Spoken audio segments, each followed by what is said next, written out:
My gosh. Lots of, big last minute trades, more than I expected, to be honest. I don't know. I just kind of had the feeling that nothing really big was going to happen, but turns out I Well, was wrong. in one sense, there were like a few big things that happened, but it was kind of all one team that are, True.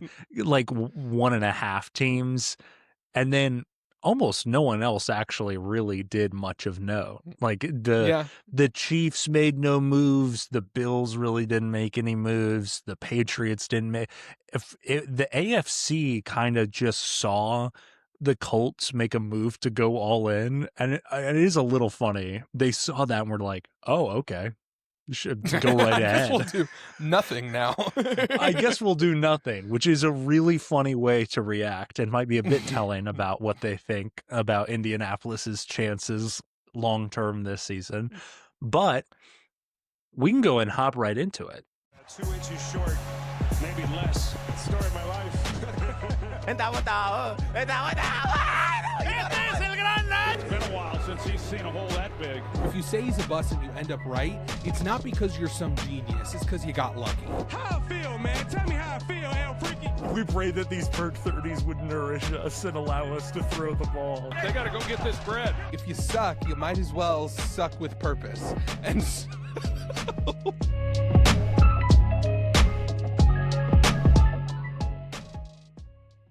for the people who aren't aware, why don't you go ahead and give us some of the details of the Sauce Gardner trade to the Colts? So, Sauce Gardner Johnson is traded to the Indianapolis Colts for 2 first-round picks plus A.D. Mitchell, who was a 2024 second-round pick by the Colts. Hasn't panned out exactly the way that they wanted, but a wide receiver on a rookie contract that clearly has some latent talent. The first initial reaction that I have, and I know I've somewhat on this channel cultivated a bit of a Colts hater personality, but it was legitimately my honest read that the Jets won this trade. And I'm interested to see what was your immediate takeaway? My immediate thought was just like, this is a good move for the Colts, and I think it makes sense. Mhm. Part of the reason why is because of how young Sauce Gardner is. Like, this That's isn't a 100% move true. that inherently jeopardizes their future just because he's now going to be a part of, you know, a, a young core. And I think that we actually made a video a while ago when we first started, asking the question whether or not Sauce Gardner was underrated, overrated, or perfectly rated. I think you kind of went towards the side of perfectly rated. I said he was underrated. Sauce Gardner doesn't have the splashy plays, but if you look at like every single advanced metric since he's entered the league, like he is one of the best corners within the NFL. Oh, Since he undoubtedly. entered the league, he has a 91.8 coverage grade according to PFF, which is the best. Across over 1,800 coverage snaps, he's only let up 97 completions on 193 targets, which that efficiency is the best in the league. He's first place in completion rate allowed since entering the league. And in 2025, which is honestly a down year for him, he's allowed just 10 receptions on 22 targets while leading the league in snaps per reception. He also ranks second this year in forced incompletion rate, and first in a lockdown percentage, which, if you don't know, is a measure that basically isolates plays where a cushion isn't built into the design of the defense. He's an Okay. incredible cornerback. He's young. And, I do think that this helps with a lot of the issues that the Colts have. Ironically, their most recent loss didn't really show that many of those problems, but across the whole season, like, they've had issues with their secondary. So this is, I think this is a good move. I think, it's a lot that they gave up, Yeah, but that's uh, my thoughts in the Jets winning the transaction, quote unquote, if you could label it that, is not whatsoever based on the idea, as you could see in some other major trades, where it's like the Jets are moving him at the perfect time when he's about to hit a downward trajectory. There's nothing that would indicate that for me. In fact, Yeah. Sauce Gardner might even be more functional with the Colts than he was for the Oh, yeah. Jets. I It think he is is gonna worth be, yeah. pointing out. So age, injury, play, none of that is factored in. They are throwing him, or they are acquiring him from the Colts perspectives in the first year of a major contract in which he is the highest paid player in the league.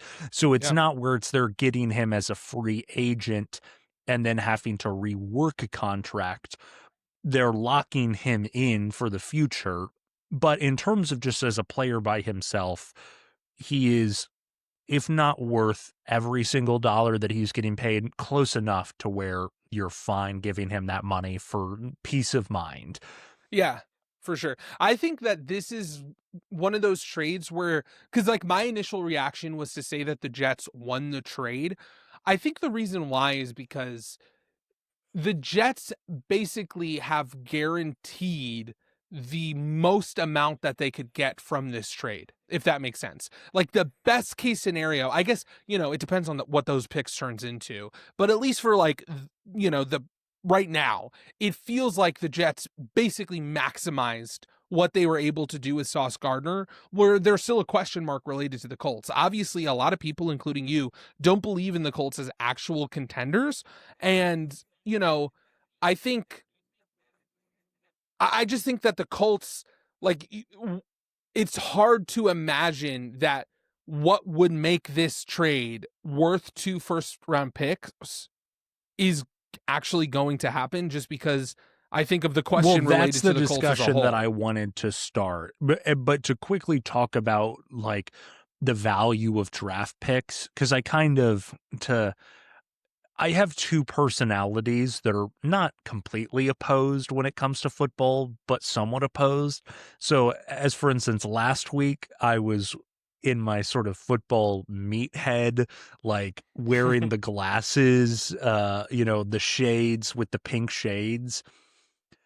And this week I'm on more of my football hipster personality where there's nothing more valuable than draft picks and accumulating just a pile of them because it's this, unlimited quantity that you can't actually qualify.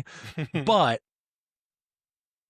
I don't think it's ridiculous to say that for any below average team, much less a team in which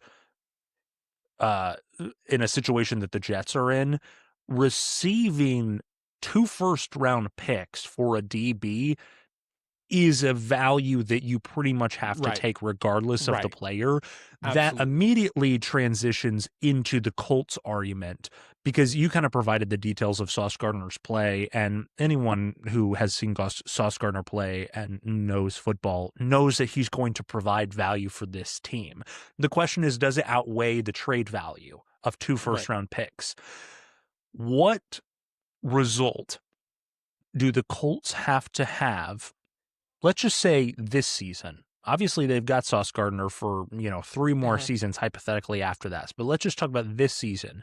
What result did the Colts need to achieve to make it worth it? Do they need to win a Super Bowl? That's a little bit, that's far too high of a standard. Right. But after making an all-in move like this, by far the biggest move at the trade deadline, you can't really fizzle out in the divisional round. So it's really hard to quantify, but I kind of think that this move makes the Colts AFC championship game or bust. Like you hear Super Bowl or bust. I think this is like conference championship game or bust.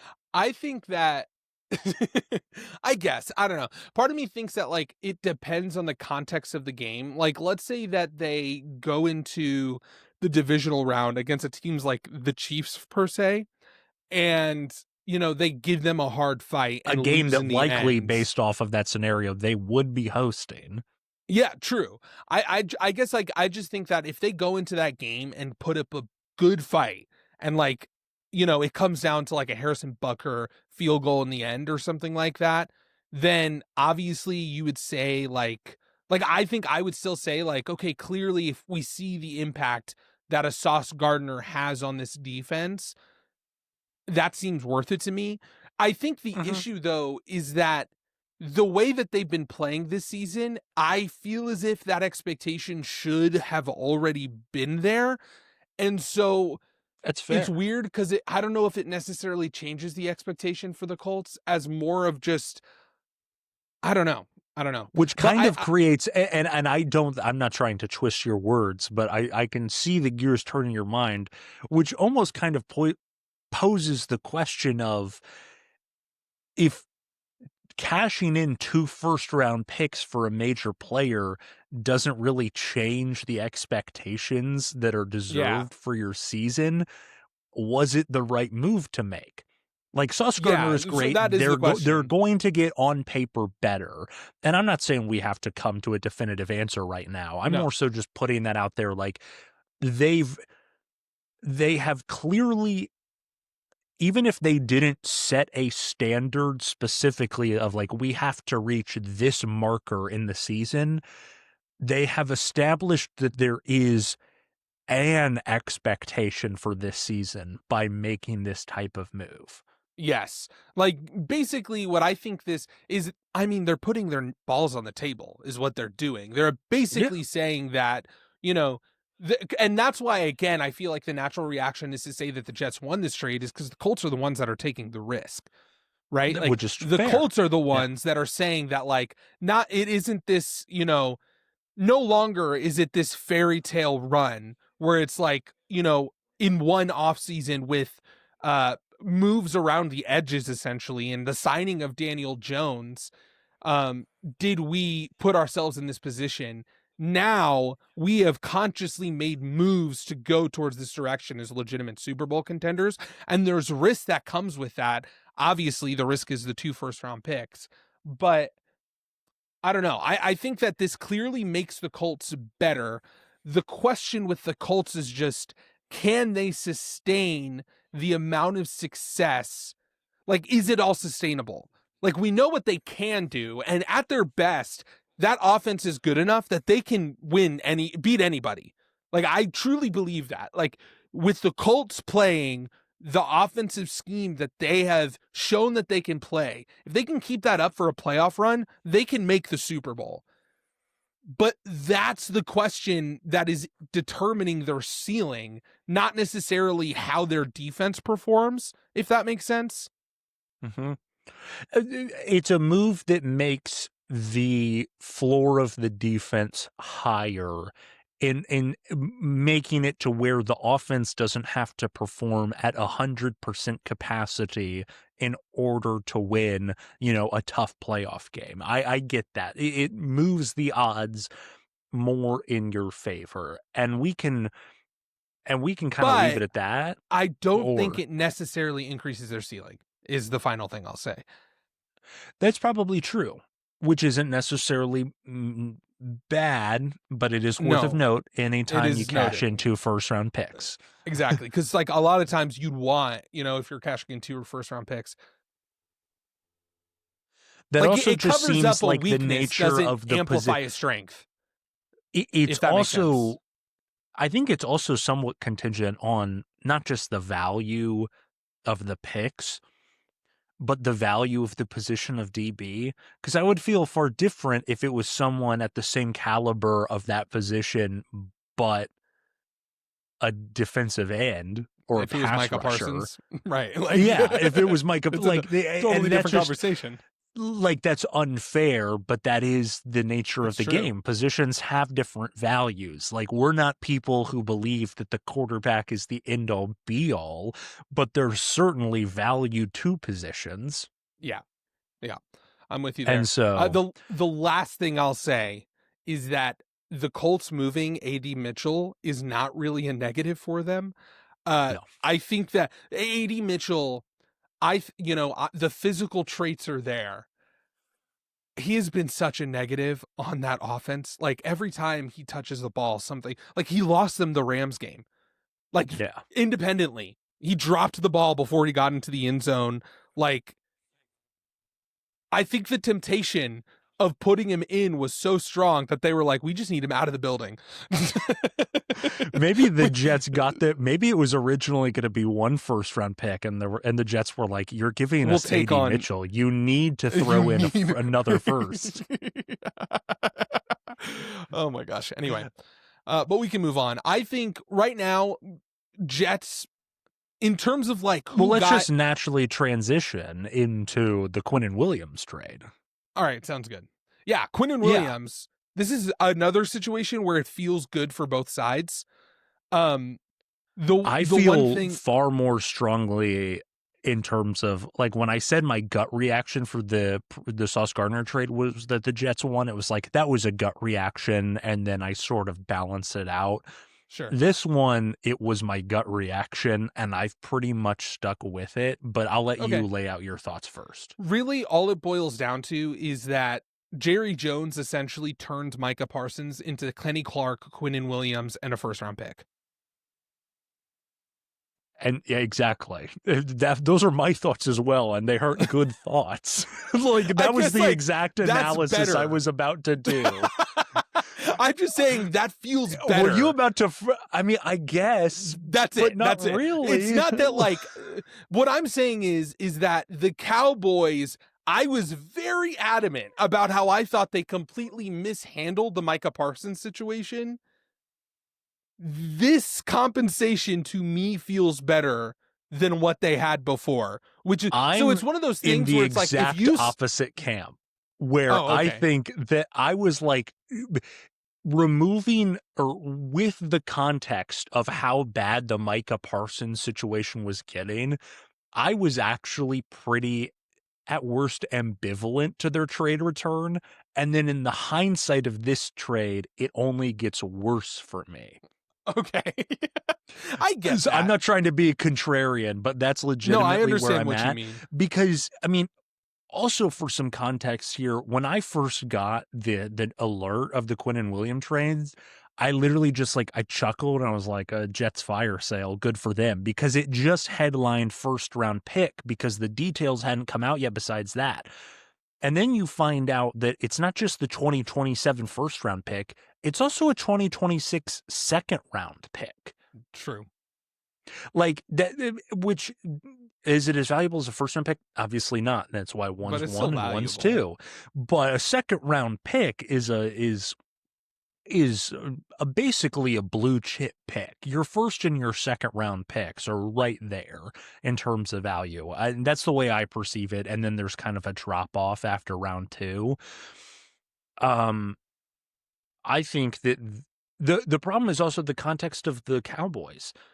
What are like it's putting a Band-Aid on an amputation. I agree. What my simple point is that when they did the way that they handled the Micah Parsons situation, they took 25 steps back. And now they took 5 steps forward. They're still 20 steps back, right? Like it's still bad, but this is just a little bit better. Because Quinnen Williams is an incredible defensive tackle. He right now leads the NFL in PFF grade in run defense among all interior D linemen. And since 2022, he has a PFF grade over 90.6%, 24.5 sacks, 195 pressures. He's also one of 2 interior defensive linemen with 85 plus grade in the pass rush and run defense. So, like, he's obviously an incredible player, right? Like, I agree. This doesn't make their defense better that much. Like, it does, obviously. It doesn't, like, move the needle that much. Like, they still have a bad defense. He also, just in terms of, like, getting him to, he's also basically, he's a D tackle. He's not a DN. So he's not replacing what Micah Parsons does. Like, obviously not. I agree with you. Well, no one's, and I know that's not your point, but I think... And some of this is also, I don't want to be too prisoner of the moment, but it is a little bit affected by, and I predicted, if you watched last week's video, that the Cardinals would beat the Cowboys. Yes. But I predicted that thinking that the Cowboys were going to Like, that would be the nail in the coffin of, like, this is what this season's going to look like. And then that came to pass. And it just looks worse in light of that. It's like True. making the move. I mean, it's not really 1 week too late. It wouldn't have changed anything. But it's also just the depression of a Cowboys fan. It's like, we just gave up a first-round pick and a second-round pick to do something that is fundamentally not going to change anything about this season. I've been consistent from the beginning. The Cowboys should have understood from the beginning that they were not willing to pay Micah Parsons the amount of money. Whether or not whether or not that inherently is a good decision or a bad decision, it might even be a good decision depending upon how you look at it. But as soon as they realized that, which should have been before the draft last year, right? Exactly.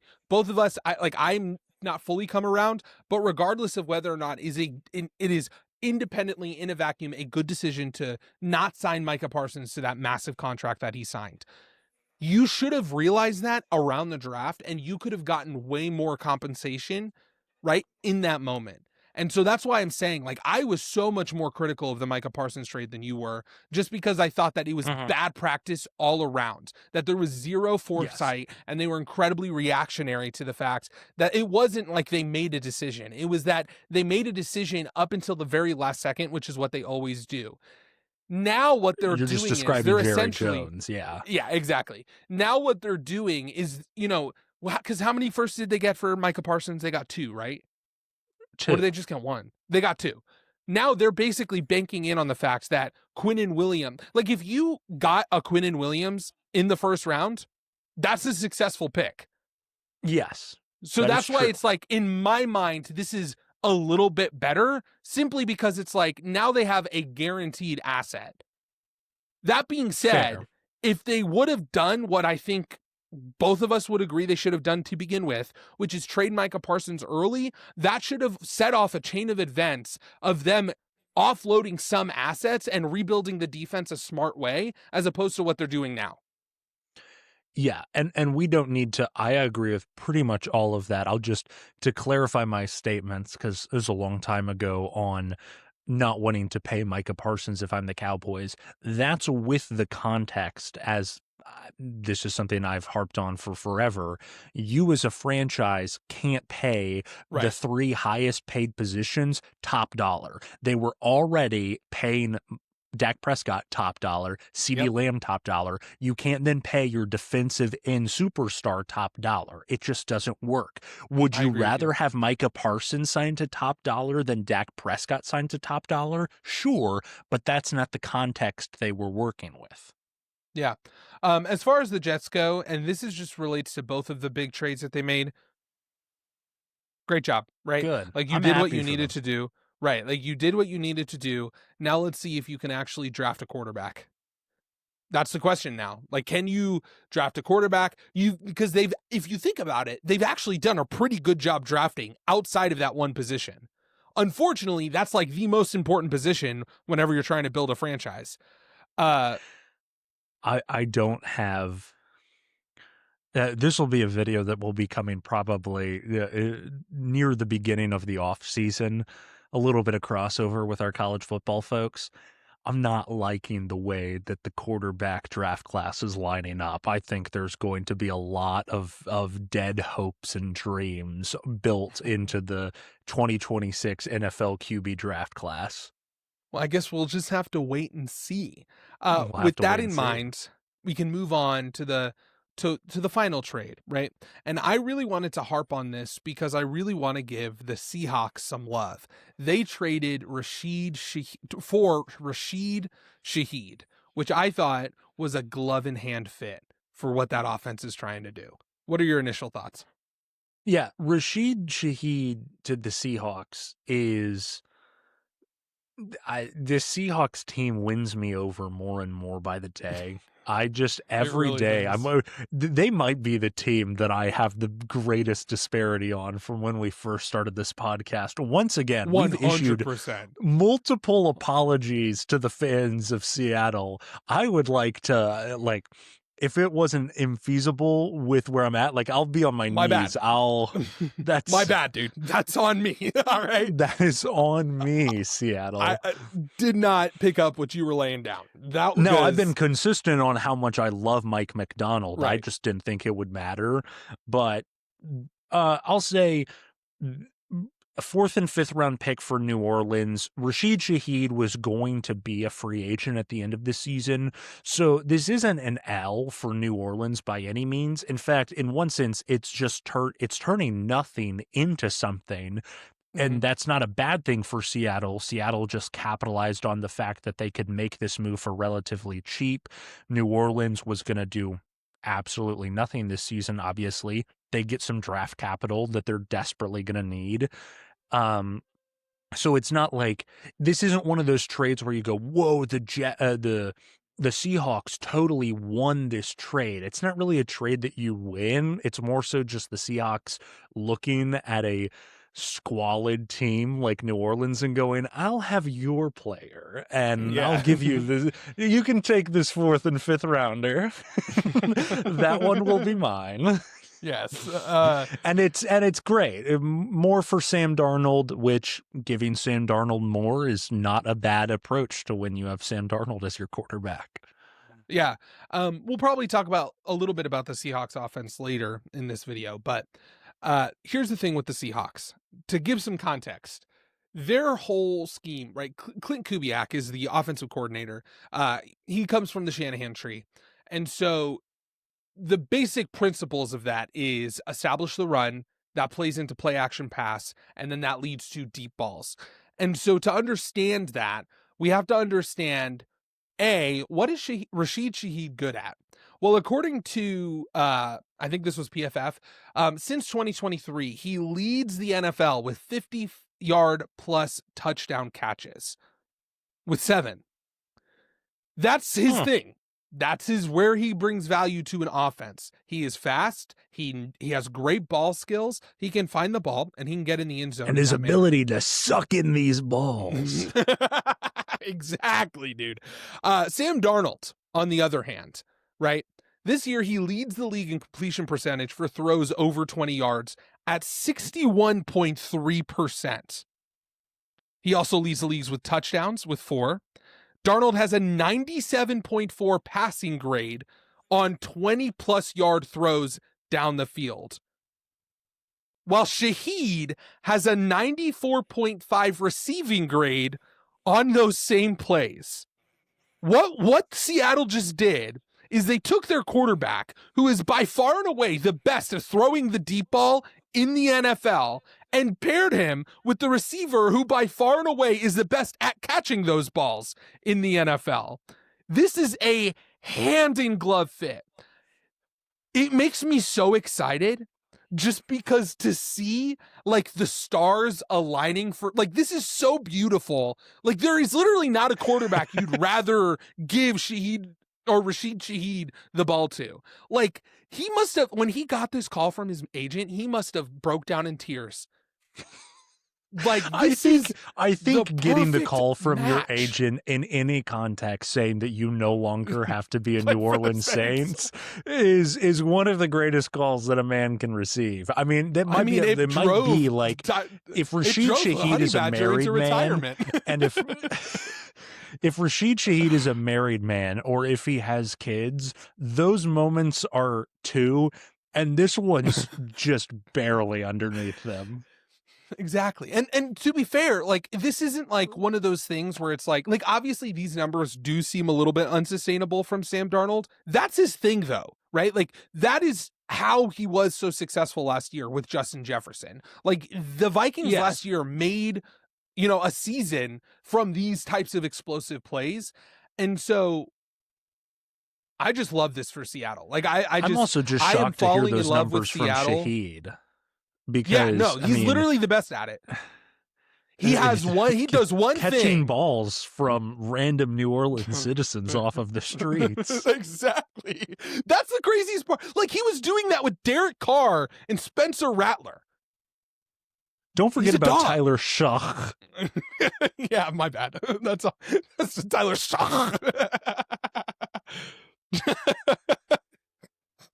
Screw Anyway. you, Saints fans. I'm so mad at them for getting mad at us about that. For mispronouncing. And that's actually not how you pronounce his name. You actually pronounce it like you have a disease. Yeah. It's actually Shah. Like you're hawking a loogie. Yeah. Like anyway, yeah, no, this is, when you look at the numbers, it's like, this is the one quarterback that does, like, again, Rashid Shaheed does this one thing, but he does it better than everyone. And Sam Darnold is the same way. And so I'd like to I put just him love up it for against Seattle. Tyquan Thornton. All right, pal. Is that all the trades we wanted to talk about? Those are the only things that matter because they're the things that we talked about. That's the way it works on this True. channel. Jaguars, 1 second, real quick. Let me just give 30 seconds of analysis. Jaguars get Jacoby Myers. I like this move for the Jaguars. Maybe it'll, help. Maybe Jacoby Myers, who has the lowest drop rate in the NFL for the past few seasons, will teach Brian Thomas Jr. how to catch the ball again. That's my analysis. Great analysis. That's the trade deadline. Other moves happened from teams that don't matter, and we don't. Eagles like. were active. Cool. Yeah, exactly. You proved my point. Classic Eagles. Thank you for attending this beautiful session of trade deadline analysis. It comes once a year. We have to enjoy it while it happens.